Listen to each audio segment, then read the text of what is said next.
The secret to gaining size has always been to jump into a 3-year bulk, pile on tons of body weight, and hope to build 40 pounds of muscle in a few years with no regard to longevity, daily function, and just overall well-being. You jump straight into a dirty bulk, piling down the pizza, Ben & Jerry's, Haribos, and sure, you get stronger and heavier, but your skin breaks out, you seem mentally slower, and you're just not in a good space overall.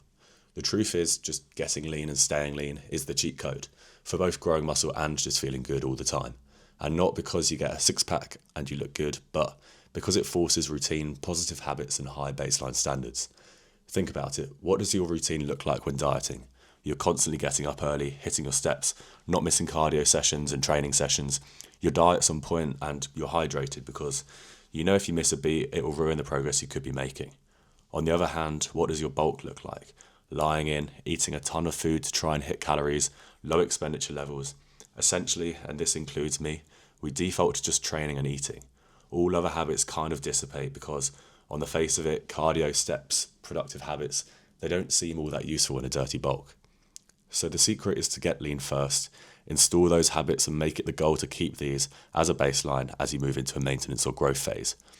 The first time is hard. You don't know what lean looks like or feels like just yet. When you think you are lean, you can probably get more lean, and vice versa, when you actually are lean, you just feel fat. But once you're lean, that's it. We know that we don't need to be in a significant surplus to gain muscle, so once you're lean, you can just stay lean and grow muscle slowly. Daily life is just far nicer when you are lean. It's easier to move, you have less brain fog, more confidence, more energy. You make cheap clothes look expensive because, well, they actually fit for once. And I can tell you personally, there was no better feeling than being on a busy Northern Line train in London with ridiculously vascular arms when I was 3 weeks out from finishing my photo shoot prep.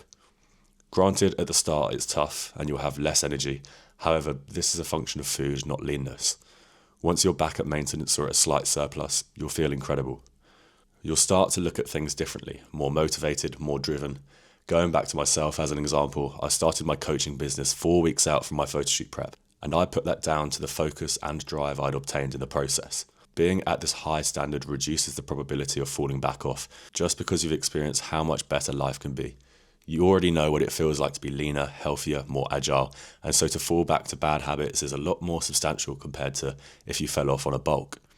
If you've been training for years and you haven't seen your abs yet, please make that the focus for the next few months.